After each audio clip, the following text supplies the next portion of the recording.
Project Z movie review. Project Z movie 2017లోనే release అయింది. ఇప్పుడు ఓటీటీ ఆహాలో మూవీ స్ట్రీమింగ్ అవుతుంది. సినిమా అప్పట్లోనే అంతగా ఆడలేదు. ఇప్పుడు ఓటీటీలోకి ఎందుకు ఇచ్చారో మరి. అలాగని సినిమా బాగలేదని కాదు, అలాగా అని సినిమా బాగుందని కాదు. సినిమా ప్లాట్ కాన్సెప్ట్ అయితే సూపర్గా ఉంటుంది. యాక్చువల్గా మనిషి లైఫ్ టైం 100 ఇయర్స్ కదా. అలా కాక మనిషి 1000 ఇయర్స్ జీవించొచ్చా, అసలు మనిషి చావు లేకుండా జీవించొచ్చా అనేది కాన్సెప్ట్.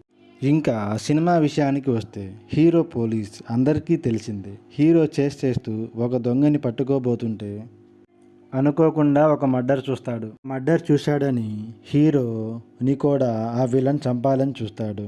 ఆ ప్రాసెస్లో హీరో విలన్ని చంపేస్తాడు. కొన్ని రోజులకి చనిపోయిన విలన్ ప్యాటర్న్లోనే మర్డర్ జరుగుతాయి.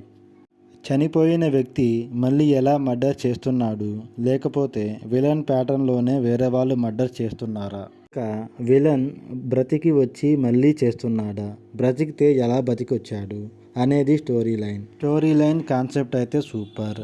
జస్ట్ మైనస్ పాయింట్ ఏంటంటే ఆ కాన్సెప్ట్ రేంజ్కి తగ్గట్టయితే సినిమా స్క్రీన్ ప్లే లేదు. అయితే సినిమా చూసే వాళ్ళకి కూడా కొంచెం క్లైమాక్స్లో సాటిస్ఫాక్షన్గానే ఉండదు. మూవీ అయితే వన్ టైం వాచబుల్. ఆహాలో స్ట్రీమింగ్ అవుతుంది. చూడని వాళ్ళుంటే చూసేయండి. Thank you for watching guys.